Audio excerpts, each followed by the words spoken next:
Estamos ahora en Colosenses capítulo 1, versículo 19. Encontramos siempre la preeminencia de Cristo, pero ahora veremos que esta preeminencia de Cristo también señala una relación entre el Hijo y el Padre, una relación de acuerdo, de unidad, porque es la voluntad del Padre que Cristo sea supremo. Dice el texto, por cuanto agradó al Padre que en él habitase toda plenitud. Agradó al Padre. El propósito de Jesucristo en su vida mientras estuvo en esta tierra fue agradar al Padre, y aún ahora sigue agradando al Padre. Y al mismo tiempo, al Padre lo que le agrada es que en Cristo haya toda plenitud. Ninguno de los dos es egoísta, ninguno trata de superarse al otro, ninguno trata de salir con más poder, sino que cada uno tiene su puesto, tiene su autoridad, tiene su maravillosa gloria, y cada uno tiene su obra. Y agradó al Padre que en Cristo habitase toda plenitud. Es decir, en el cuerpo de Cristo, en su vida humana, habita toda la plenitud de la deidad, según Colosenses capítulo 2, versículo 9. Porque en él habita corporalmente toda la plenitud de la deidad. Jesucristo es Dios con nosotros plenamente. Agradó a Dios que todo lo que Dios mismo es, habitase entre los hombres en forma de hombre. A esto se refiere. Porque en Cristo habita toda plenitud. Toda la plenitud de la gracia y la verdad, según Juan capítulo 1, versículos 14 y 16, cuando el apóstol Juan escribió su relato de la vida de Cristo Jesús, él dijo en los versículos 14 y 16 del primer capítulo, y aquel verbo fue hecho carne, aquel que era Dios, fue hecho carne, y habitó entre nosotros, y vimos su gloria, gloria como del unigénito del Padre, lleno de gracia y verdad, la plenitud de gracia y verdad. Y luego en el versículo 16 declara, porque de su plenitud tomamos todos, y gracia sobre gracia. La plenitud de la vida misma habita en Cristo Jesús, y agradó a Dios demostrarnos en Cristo, en la vida de Él, lo que es la vida, lo que es la gracia, lo que es la verdad, lo que es Dios mismo. Porque en Juan 1:18 también declara que a Dios nadie le vio jamás, mas el unigénito Hijo que está en el seno del Padre, éste le ha dado a conocer. Dios nos manifestó por medio de la plenitud de Él mismo que habitó en Cristo Jesús, lo que Él es. La plenitud. Nada le falta a Cristo. No necesitamos nosotros tampoco más que Cristo, porque Cristo es perfectamente completo y en Él nosotros también podemos ser completos. Entonces, ¿por qué vamos a buscar nosotros en otra fuente como la filosofía o el gnosticismo o alguna otra idea humana una perfección que Dios ya puso a nuestra disposición en Cristo? Si a Dios le agradó que en Cristo habitase toda plenitud, entonces no hay duda que también le agrada que nosotros busquemos esta plenitud para todo en Cristo Jesús. Y no hay duda que le desagrada cuando nosotros buscamos aquella plenitud de vida por otro medio. Además de agradar al Padre que en Cristo habitase toda plenitud, el versículo 20 de Colosenses capítulo 1 también nos revela algo más que agradó al Padre. El versículo 20 lee, y, es decir, agradó al Padre que en él habitase toda plenitud, y le agradó otra cosa, que, por medio de él, por medio de Cristo, reconciliar consigo todas las cosas, así las que están en la tierra como las que están en los cielos, haciendo la paz mediante la sangre de su cruz. La reconciliación también da énfasis a la preeminencia de Cristo en todo. Es por medio de Él que todas las cosas son reconciliadas con Dios y es solamente por medio de Cristo y especialmente su sacrificio, su sangre que fue derramada por nosotros, que uno puede lograr la reconciliación con Dios nuevamente. Así que vamos a considerar en los versículos 20 al 23 de Colosenses capítulo 1 la obra de Cristo Jesús. Y vamos a ver que su obra es la reconciliación de todas las cosas con Dios y la santificación de los hombres. Por medio de él reconciliar consigo todas las cosas, así las que están en la tierra como las que están en los cielos, haciendo la paz mediante la sangre de su cruz. Y a vosotros también, que erais en otro tiempo extraños y enemigos en vuestra mente, haciendo malas obras, ahora os ha reconciliado en su cuerpo de carne, por medio de la muerte, para presentaros santos y sin mancha e irreprensibles delante de él, si en verdad permanecéis fundados y firmes en la fe, y sin moveros de la esperanza del Evangelio que habéis oído, el cual se predica en toda la creación que está debajo del cielo, del cual yo, Pablo, fui hecho ministro. Ahora fíjese bien en cuanto a la reconciliación de todas las cosas con Dios, esta obra de Cristo Jesús. ¿Por qué es necesaria la reconciliación? Sencillamente, el pecado, la desobediencia del hombre, es rebeldía contra Dios. Y esta rebeldía produce la enemistad entre el hombre y Dios. Es decir, en las palabras de Isaías 59, versículos 1 y 2, nuestros pecados hacen división entre nosotros y nuestro Dios. La necesidad de la reconciliación realmente no es tanto de parte de Dios, porque Él sigue siendo lo mismo, santo y perfecto, pero el hombre es aquel que se ha desviado. He aquí, no se ha acortado la mano de Jehová para salvar, ni se ha agravado su oído para oír, pero vuestras iniquidades han hecho división entre vosotros y vuestro Dios, y vuestros pecados han hecho ocultar de vosotros su rostro para no oír. Necesitamos entender que son nuestros propios pecados los que hacen posible la reconciliación entre el hombre y Dios, porque ahora estamos peleando contra Dios por medio de nuestra rebeldía y pecado. Entra Cristo Jesús con su sacrificio, la obra redentora del Señor Jesucristo, su sacrificio por nuestros pecados es lo que hace posible ahora la paz entre nosotros y Dios. ¿Cómo es posible?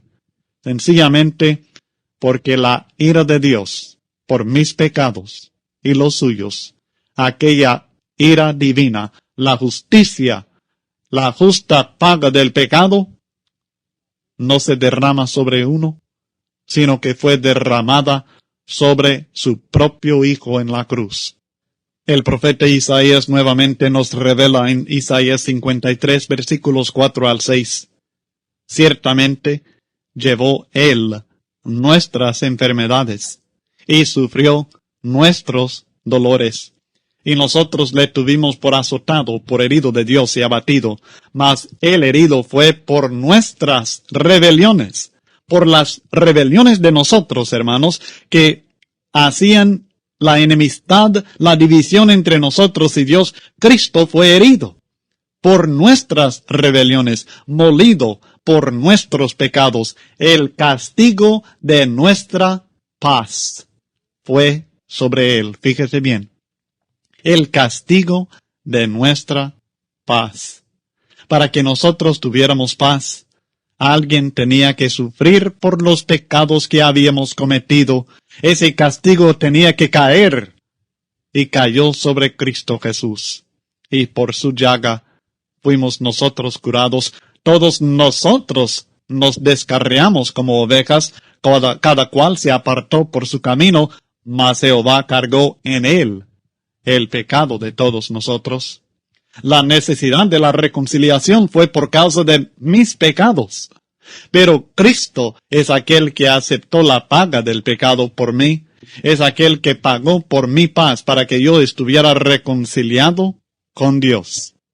Estamos viendo, pues, que la reconciliación es cuando volvemos a ser amigos con Dios. Reconciliar significa volver a ser amigos. Nos hacemos enemigos de Dios cuando pecamos. Ahora, ¿cómo resolveremos este problema? Yo no puedo. Mas Dios tiene la solución, y la solución que Dios tiene es el sacrificio de su propio Hijo. Esta es la reconciliación. Es el sacrificio de Cristo que hace posible que yo vuelva a ser amigo de Dios, que vuelva a la comunión con Dios, que vuelva a haber paz entre Dios y este servidor de Cristo Jesús. En Efesios capítulo 2 también describe el apóstol Pablo este proceso de la reconciliación, el problema del pecado y luego lo que Dios ha hecho para eliminar este problema. Efesios 2 versículos 1 al 8. Y Él os dio vida a vosotros cuando estabais muertos en vuestros delitos y pecados, en los cuales anduvisteis en otro tiempo, siguiendo la corriente de este mundo, conforme al príncipe de la potestad del aire, el espíritu que ahora opera en los hijos de desobediencia, entre los cuales también todos nosotros vivimos en otro tiempo en los deseos de nuestra carne, haciendo la voluntad de la carne y los pensamientos, y éramos por naturaleza, fíjese bien, hijos de ira, lo mismo que los demás. ¿Cómo llegamos a ser hijos de ira? Sencillamente por hacer nuestra propia voluntad, por practicar los deseos de la carne, los deseos de nuestros propios pensamientos, por seguir la corriente de este mundo conforme al príncipe que es el diablo, el príncipe de la potestad del aire, Satanás mismo. Así nosotros llegamos a ser hijos que merecen la ira de Dios y la ira de Dios caerá sobre nosotros. Si no somos reconciliados, si no volvemos a ser amigos de Dios, si no volvemos a tener paz con Dios. Pero nosotros no podemos eliminar el pecado, no podemos perdonarnos a nosotros mismos. Tiene que haber paga por el pecado. Sigue el texto en Efesios capítulo 2 versículo 4. Pero Dios, que es rico en misericordia por su gran amor con que nos amó, aun estando nosotros muertos en pecados, nos dio vida juntamente con Cristo. Por gracia sois salvos. Y juntamente con Él nos resucitó, y asimismo nos hizo sentar en los lugares celestiales con Cristo Jesús, para mostrar en los siglos venideros las abundantes riquezas de su gracia en su bondad para con nosotros en Cristo Jesús, porque por gracia sois salvos por medio de la fe. Esto no de vosotros, pues es don de Dios, no por obras para que nadie se gloríe. Esta es la maravillosa obra de la reconciliación, porque Él es nuestra paz. Porque mediante la cruz Él ha reconciliado con Dios a ambos, gentiles y judíos, en un solo cuerpo, matando en ella, en la cruz del Calvario, las enemistades. Efesios 2, versículo 16. Y podría seguir leyendo texto tras texto en el Nuevo Testamento que nos señala la obra redentora de Cristo, que también hace posible la paz entre nosotros y Dios, porque paga por nuestros pecados son perdonados, y volvemos a tener paz con Dios, volvemos a ser amigos de Dios. El Evangelio es el Evangelio de la paz, diferente a la ley. La ley nos era contraria, porque la ley hacía imposible la paz y la amistad entre Dios y los hombres. Mas el Evangelio es diferente. Es un Evangelio que reconcilia y que trae paz al corazón del hombre, trae paz entre el hombre y su Creador. En Colosenses capítulo 1, versículo 22, aprendemos que la obra de Cristo en la vida de uno no termina cuando nuestros pecados son perdonados. Estos pecados son perdonados por medio del sacrificio de Cristo en el momento de nuestro bautismo para perdón de los pecados. Romanos capítulo 6 lo enseña claramente, que es en el bautismo que somos bautizados en su muerte. Nos unimos a su sacrificio, aquel sacrificio que hace posible la reconciliación del hombre con Dios. Somos bautizados en ese sacrificio, bautizados en su muerte. Antes del bautismo, somos enemigos de Dios todavía. No hemos sido reconciliados, nuestros pecados no han sido perdonados y no tenemos esperanza más que la ira de Dios caerá sobre nosotros antes de ser bautizados, sumergidos en agua bíblicamente con Cristo Jesús. Pero la obra de Cristo no termina con nuestro bautismo. La obra de Cristo sigue. Dice el versículo 22 de Colosenses 1. En su cuerpo de carne por medio de la muerte, para presentaros santos y sin mancha e irreprensibles delante de Él. Nos ha reconciliado en el sacrificio de Cristo Jesús por medio de la muerte con un propósito. El propósito de la reconciliación es la santificación.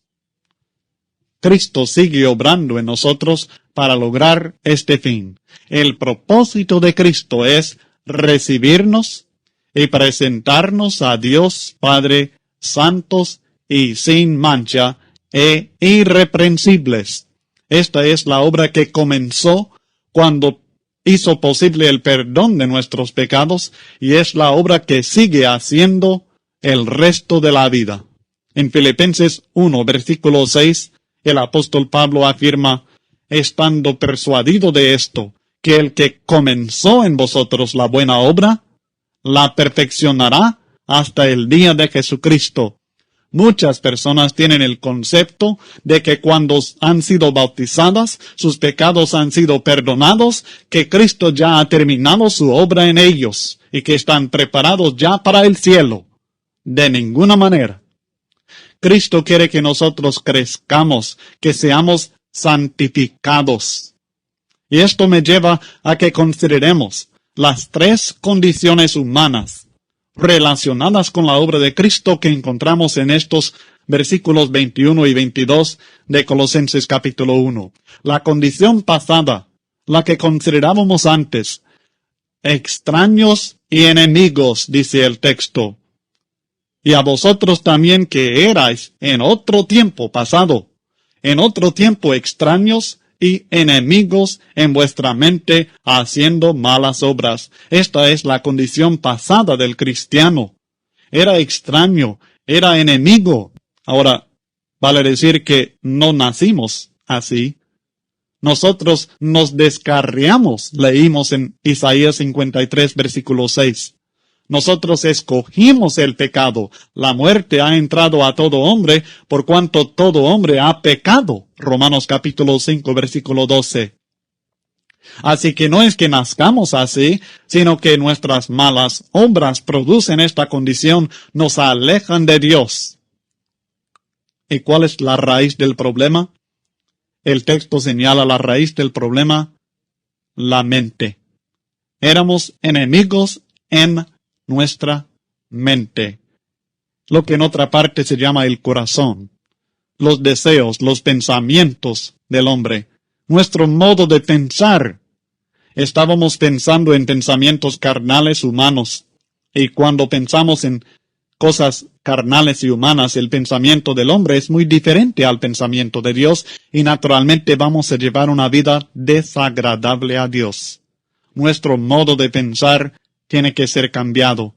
Tenemos que tener una mente nueva. Y esto es lo que veremos en Colosenses capítulos 3, especialmente cuando presenta en más detalle el apóstol Pablo esta obra de Cristo en nosotros de santificarnos y las expresiones prácticas de la santidad en la vida del cristiano. Y veremos que es por medio de una mentalidad nueva que nosotros logramos esta santificación. Éramos extraños, enemigos en nuestra mente, extraños, personas privadas directamente de los derechos del ciudadano, extranjeros. Debido a nuestros pecados, habíamos perdido los derechos y los privilegios que Dios originalmente había designado para el hombre. Éramos enemigos. Debemos entender la gravedad del pecado. El pecado es guerra contra Dios. Muchas personas están viviendo, la mayoría de las personas que están viviendo conforme a sus propios deseos o siguiendo alguna religión extraña, alguna religión que no se conforme a la palabra de Dios, no se consideran enemigos de Dios. Si bien saben que no están muy dedicados a Dios, pero no se consideran enemigos de Dios. Pero Santiago dice en Santiago capítulo 4, versículo 4, que la amistad con el mundo es enemistad contra Dios. Si somos amigos del mundo, somos enemigos de Dios. El pecado es declaración de guerra contra Dios y debemos entender que aunque estamos en esta situación, Dios nos ama tanto que Él busca la paz con nosotros por medio de Cristo y nos atrae a Él por medio de su amor expresado en la muerte de su Hijo. Y esto nos lleva a la condición presente, la segunda condición humana relacionada con la obra de Cristo. Y esta condición presente es que ahora os ha reconciliado, dice el texto en Colosenses 1:22, las últimas 4 palabras. Erais así, pero ahora os ha reconciliado en su cuerpo de carne por medio de la muerte. El sacrificio de Cristo nuevamente hace posible la amistad con Dios, nuevamente la reconciliación, porque paga el precio por nuestros pecados y rebeliones. Y debemos entender que también desde el punto de vista del hombre, la muerte de Cristo es el poder que hace posible esta reconciliación, porque para que el hombre sea reconciliado con Dios, tiene que volver al camino de Dios. No sencillamente es que Cristo murió y por tanto ahora Dios puede perdonar a todo mundo y todos estamos reconciliados con Dios, de ninguna manera. Tenemos que ser atraídos. Tenemos que ser librados de la potestad de las tinieblas. ¿Qué hay? ¿Dónde está el poder que iluminará la mente del hombre? ¿Dónde está la fuerza atractiva para convencer al hombre que deje de practicar el pecado, que deje de hacer su propia voluntad? La respuesta es el sacrificio de Cristo Jesús. Es por medio de esta manifestación del amor de Dios que Cristo atrae a todo hombre. En Juan capítulo 12, versículos 32 y 33, Él dijo, y yo, hablando de su muerte, y yo, si fuere levantado de la tierra, a todos atraeré a mí mismo. Y decía esto dando a entender de qué muerte iba a morir. Jesús está diciendo que por medio de su crucifixión, por medio de su muerte en el madero, que Él iba a atraer a los hombres. Esto es lo mismo que el apóstol Juan dice en 1 Juan capítulo 4, versículo 19. Cuando Él habla de nuestro amor hacia Dios, nosotros le amamos a Él porque Él nos amó primero. El sacrificio del propio Hijo de Dios es lo que nos atrae y nos hace acercarnos y volver al camino de Dios en arrepentimiento y obediencia, y entonces, en el bautismo, nuestros pecados son perdonados y nosotros somos reconciliados con Dios. La tercera condición es la futura. Seremos santificados. Versículo 22. Santos significa diferentes, apartados para algo especial. El templo de los judíos fue santo porque fue un lugar diferente, un lugar apartado para un uso especial, los sacrificios que se ofrecían a Dios y la morada de Dios. El día de reposo fue santo. ¿Por qué? Porque fue diferente y fue apartado para un propósito especial también, como recordatorio de la salida de Egipto. Dios es santo porque Él es diferente y está apartado de las prácticas mundanas. Si nosotros vamos a ser santos, también debemos ser diferentes y apartados para el servicio y la gloria de Dios, apartados de las cosas del mundo. No salimos del mundo, pero tampoco no imitamos al mundo. Leudamos en el mundo en vez de ser leudados por la maldad del mundo. En Tito capítulo 2 versículo 14, la Biblia dice, quien se dio a sí mismo por nosotros para redimirnos de toda iniquidad y purificar para sí un pueblo propio, celoso de buenas obras. Esto es lo que Dios quiere. En nuestra reconciliación que seamos nosotros santificados, redimidos y purificados para Dios, un pueblo propio, un pueblo especial para Él, un pueblo santo.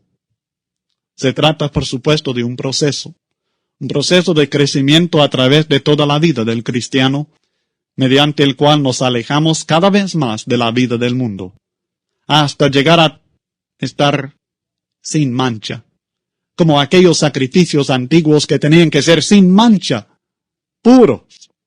Así debe ser nuestra vida, una vida tan pura que se puede ofrecer como sacrificio a Dios.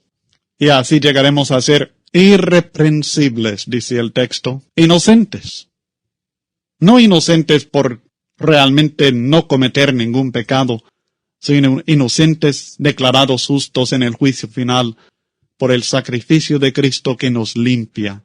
En Efesios capítulo 5 versículos 25 al 27 la Biblia dice, maridos, amad a vuestras mujeres así como Cristo amó a la iglesia y se entregó a sí mismo por ella para santificarla, habiéndola purificado en el lavamiento del agua por la palabra, a fin de presentársela a sí mismo una iglesia gloriosa, que no tuviese mancha ni arruga ni cosa semejante, sino que fuese santa y sin mancha. Así nos quiere recibir Cristo Jesús. Pero para lograrlo, Él requiere algo de nosotros. Hemos estado hablando de la obra de Cristo, que aunque nosotros éramos enemigos en nuestra mente y desobedientes, haciendo malas obras, que Cristo ha hecho la reconciliación con Dios posible para nosotros. Y luego Él sigue obrando en nuestra vida hasta el fin de la vida, logrando la santificación de la vida, pero Él requiere algo de nosotros. Y este requisito es la constancia. Colosenses capítulo 1, versículo 23. Esto será posible, dice el apóstol Pablo, que nos presente santos y sin mancha e irreprensibles delante de Él, bajo una condición. ¿Se señala con la palabra? Sí.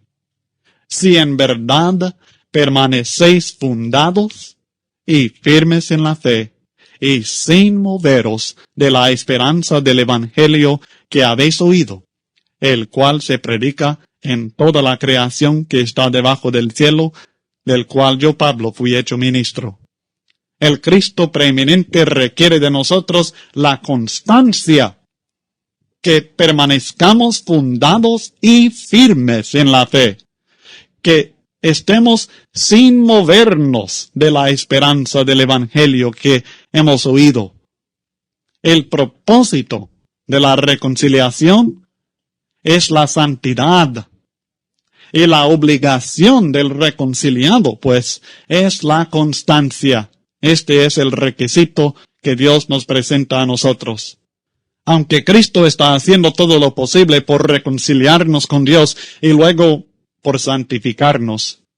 Así como la reconciliación no es posible si nosotros no nos rendimos en obediencia al Evangelio, la santificación tampoco será posible si no somos constantes. En Hebreos capítulo 10, versículo 39, escribiendo a cristianos, algunos de los cuales estaban siendo tentados a volver atrás, a no seguir adelante, el Espíritu Santo les exhorta a la constancia con estas palabras. Pero nosotros no somos de los que retroceden para perdición, sino de los que tienen fe para preservación del alma. No retroceder, sino andar por fe, seguir adelante constantemente. La constancia es el requisito esencial para heredar la gloria eterna que Dios ha preparado para nosotros. Dios no espera de nosotros algo que no podamos dar, sino que espera que nosotros seamos constantes en lo que podemos hacer conforme al poder que obra en nosotros para la gloria de Dios, constantes en obediencia. Esto mismo nos señala la posibilidad que algunas personas no reconocen, la posibilidad de perder lo que hemos recibido de Dios. De Dios nosotros hemos recibido el perdón de nuestros pecados y la esperanza de vida eterna con Cristo Jesús. Pero si retrocedemos, podemos perderlo todo. Podemos retroceder para perdición habiendo comenzado bien en el camino de la fe. En Gálatas capítulo 5, versículo 4, hablando a cristianos, algunos de los cuales estaban siguiendo ahora la ley mosaica, además del Evangelio de Cristo, les dice, de Cristo os desligasteis, los que por la ley os justificáis, de la gracia habéis caído.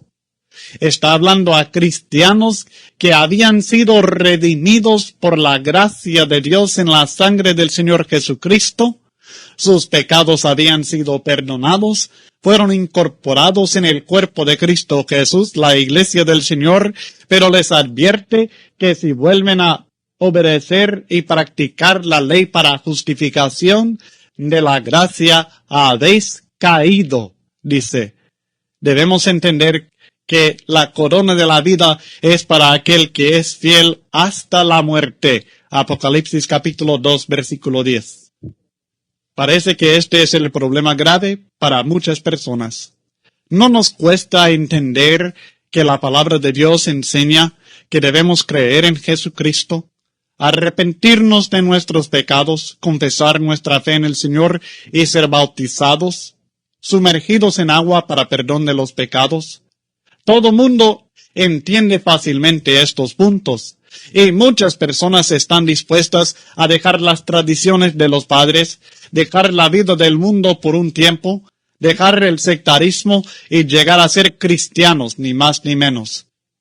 Responden a este llamamiento que les hacemos y son bautizados en el Señor para perdón de los pecados, reciben este perdón, reciben el don del Espíritu Santo y empiezan a caminar, pero luego les falta la constancia. Se mueven, son movidos.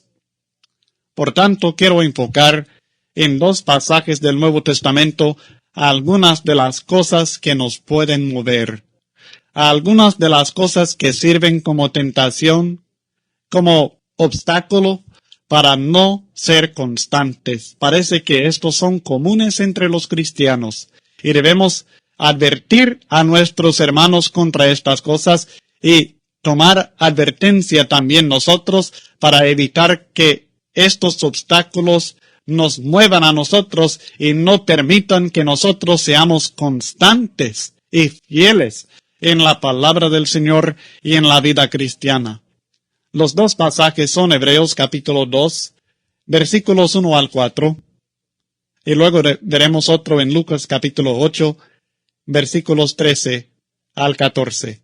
Primeramente en Hebreos capítulo 2, versículos 1 al 4. Por tanto, es necesario que con más diligencia atendamos a las cosas que hemos oído, no sea que nos deslicemos, que caigamos. Porque si la palabra dicha por medio de los ángeles fue firme, y toda transgresión y desobediencia recibió justa retribución, ¿cómo escaparemos nosotros si descuidamos una salvación tan grande, la cual, habiendo sido anunciada primeramente por el Señor, nos fue confirmada por los que oyeron, testificando Dios juntamente con ellos, con señales y prodigios y diversos milagros y repartimientos del Espíritu Santo según su voluntad? Fíjese bien en el problema que se enfoca. El problema es descuidar. Y como resultado de descuidar la salvación que Dios nos anuncia y nos ofrece en Cristo Jesús, vamos a deslizarnos y nos perdemos y caemos bajo la justa retribución, la condenación del desobediente, la indiferencia, la falta de fervor, la falta de energía en obediencia, la falta de cuidado. ¿Cómo escaparemos nosotros si descuidamos? Parece ser uno de los problemas más graves del cristiano, que resulta en la falta de constancia, el no tener cuidado, la indiferencia hacia las cosas celestiales, las cosas espirituales, cosas eternas. Ahora veamos en Lucas capítulo 8, versículos 13 al 14, que es la explicación de la parábola del sembrador. Otros puntos, otros problemas que nos mueven, que nos impiden ser constantes. Los de sobre la piedra son los que, habiendo oído, reciben la palabra con gozo, pero estos no tienen raíces, creen por algún tiempo, y en el tiempo de la prueba se apartan. La que cayó entre espinos, estos son los que oyen, pero yéndose son ahogados por los afanes y las riquezas y los placeres de la vida, y no llevan fruto. En este texto nos está señalando 4 problemas: las pruebas, o sea, las persecuciones, las preocupaciones, las riquezas y los placeres de esta vida mundana.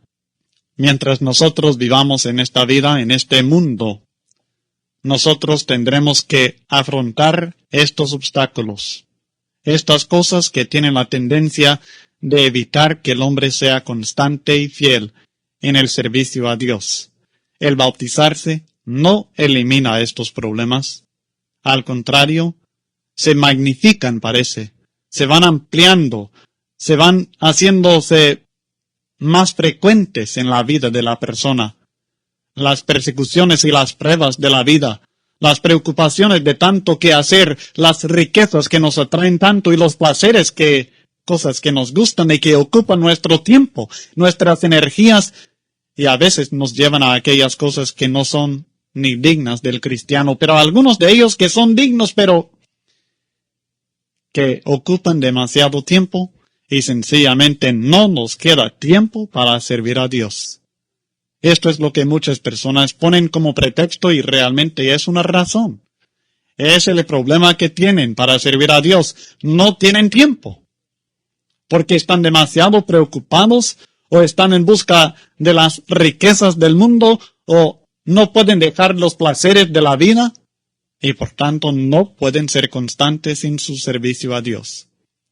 Bueno, quería que examináramos esto para que viéramos que hay cosas que impiden la constancia del cristiano, aunque esta constancia es el requisito principal para que nosotros seamos santificados y presentados sin mancha e irreprensibles delante de Dios. Lo que tiene que decidir el cristiano es si para él vale más la santificación y la salvación eterna o estas cosas de esta vida y la indiferencia que nos pueden hacer perderlo todo en cuanto a la vida eterna.